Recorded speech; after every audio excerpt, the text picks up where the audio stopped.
Oke teman-teman, selamat datang di modul yang pertama ya. Jadi modul yang pertama kita akan membahas tentang prinsip dari komunikasi itu sendiri apa sih ya.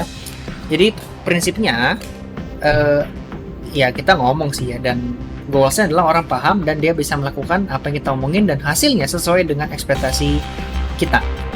That's the principle ya.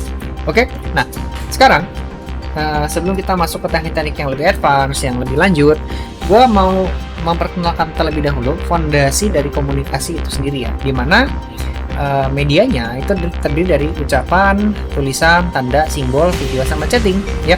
Jadi kalau misalnya teman-teman itu merasa ngejelasin pakai kata-kata kurang dapet, ya kita masih punya choice yang lain, masih punya media-media yang lain ya. Jadi lu ngomong nih ngerti ya, pakai coba tulisan ya, siapa tahu fokusnya si orang tersebut itu rendah, akibatnya dia perlu dibantu tulisan karena daya ingatnya tuh susah nangkep gitu. Lu ngomong apa dia nggak nangkep gitu. Akhirnya kita perlu dibantu sama tulisan ya. Gue sering banget nih mempresentasikan suatu produk atau mungkin service atau mungkin jasa, gue akan dibantu sama like brosur atau katalog, atau mungkin gue nulis langsung ya di sebuah kertas supaya orang bisa ngikutin, otaknya tuh tetap fokus sama apa yang gue jelasin ya. Kalau gue cuma ngomong doang seperti ini, kecenderungannya bisa ngantuk dan orang bisa hilang fokus ya. Jadi kenapa gue akan banyak bergerak-gerak di video seperti ini. Jadi gue bukan bikin slide, cenderungnya ngantuk. Tapi kalau gerak-gerak seperti ini, harapan gue mata lu bisa ngikutin dan ya lu bisa menikmati lah gue punya presentasi. Tapi kalau enggak ya nanti lu kasih input gue aja deh, bagusnya gimana ya. Next, kita juga bisa berkomunikasi dengan menggunakan tanda. Jadi kenapa kita perlu yang namanya gestur ya, seperti ini atau mungkin seperti ini, atau lu menggambarkan sesuatu besar ya, kecil, nah bulat, segitiga. Nah kenapa? Supaya orang ngerti, lebih kebayang dengan apa yang lu terangin, dan mereka juga nggak hilang fokus sama goals seperti di awal. Simbol itu juga menandakan alat komunikasi teman-teman ya. Simbol toilet ya, pria wanita seperti apa, terus kiri kanan itu adalah simbol. Video itu juga bentuk komunikasi, chatting itu juga bentuk komunikasi ya, kita chatting di sini. Nah chatting itu juga harus pakai emoticon, chatting juga harus menggunakan banyak titik-titik. Nah sedikit info ya yang mau gue tambahin di sini adalah, lo coba pelajari yang namanya tipe ganteng ya di sini ya. Nanti lo searching aja. Intinya kita banyak menggunakan hurufnya dipanjang-panjangin untuk menunjukkan emosi yang kita ekspresikan dalam bentuk tulisan ya. Kalau kita menggunakan tipe ganteng, nanti lo cari contohnya di YouTube atau mungkin di sosmed lain, dan lo menambahkan emoticon di dalamnya, maka chattingan, obrolan akan terasa lebih hidup ya. Jadi kita sudah paham ya bentuk media yang gimana. Nah sekarang kalau kita mau ngobrol sama orang, teman-teman harus punya namanya goals ya. Tujuan itu adalah sebuah bentuk motivasi niat kita supaya kita tuh ngobrol punya semangat gitu ya, punya kemauan lah.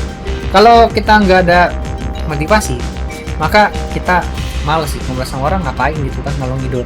Kalau kita masih muda usia, jujur ya, gue waktu masih muda, umur 20, 21, ya ngobrol ngalor ngidul mau oke lah. Tapi ketika umur-umurnya udah menginjak 30 ke atas, ngobrol sama orang, something like, I need purpose nih, ya gue perlu suatu tujuan yang kayaknya kalau ngobrol tuh harus kayak pilih-pilih gitu. Ya, harus tahu agendanya ngapain, bahas apa, topiknya apa, dan durasi berapa lama. Ya, ketika informasi itu jelas, maka gue lebih termotivasi untuk ngobrol sama seseorang. Kalau nggak ada begitu-begitu, aduh, kayaknya kalau sekarang nggak tahu ya, mungkin stamina turun dah ya. Oke, ya, pokoknya anggap aja gue adalah mewakili lu semua yang motivasi itu, ngobrol itu pernah namanya motivasi. Apa aja yang diperlukan supaya kita bisa termotivasi ketika ngobrol sama orang? Jadi motivasinya adalah lo harus memastikan dia tuh bertindak dengan apa yang lu suruh. Jadi lu punya perintah, lu punya komen, lu punya suruhan ya, yang mana ini tuh bisa membuat orang terinspirasi, termotivasi untuk bertindak. Jadi kalau lu ada motivasi seperti ini, maka lu akan punya niat buat ngobrol sama orang tersebut ya. Jadi nyuruh orang untuk bertindak ya. Terus memastikan pemahaman, ya apa yang sudah lu terangin, apakah dia paham, apakah dia mau berubah, apakah dia mau melakukan, iya. Ini memastikan pemahaman. Yang berikutnya, ini namanya meyakinkan teman-teman ya, meyakinkan. Meyakinkan tuh apa sih? Jadi meyakinkan itu, sometimes orang tuh ragu-ragu, sometimes orang tuh butuh disupport. Idenya apakah dia sudah benar, keputusan yang dia ambil apakah tepat apa enggak.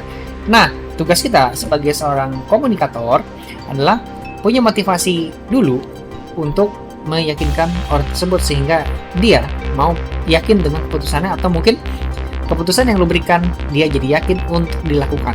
Oke? Ya, jadi kalau ada motivasi meyakinkan, maka lu akan termotivasi untuk ngobrol sama seseorang. Oke? Nah, nextnya, kenapa kita bisa termotivasi ngobrol sama seseorang? Karena kita bisa dapetin informasi. Kalau nggak ada motivasi ini, ya males dong, ngapain sih ngalung ngidul nggak jelas gitu. Terus atau kita ada niat untuk merubah perilaku, ya. So, biasanya 5 indikator ini yang bisa lu jadikan acuan atau patokan. Kenapa gue harus ngobrol sama seseorang? Kalau ada 5 indikator ini, biasanya sih kategorinya buang waktu, ya. Kecuali lu waktu lu banyak banget dan lu juga nggak tahu mau ngapain, gabut aja gitu mau ketemuan sama orang, silakan. Tapi buat kita orang-orang penting, mungkin sibuk atau mungkin lu banyak agenda, ya lu memerlukan alasan sih kenapa ngobrol sama seseorang, ya. Oke guys, so itu dia untuk modul kali ini. Kita lanjut di video berikutnya ya.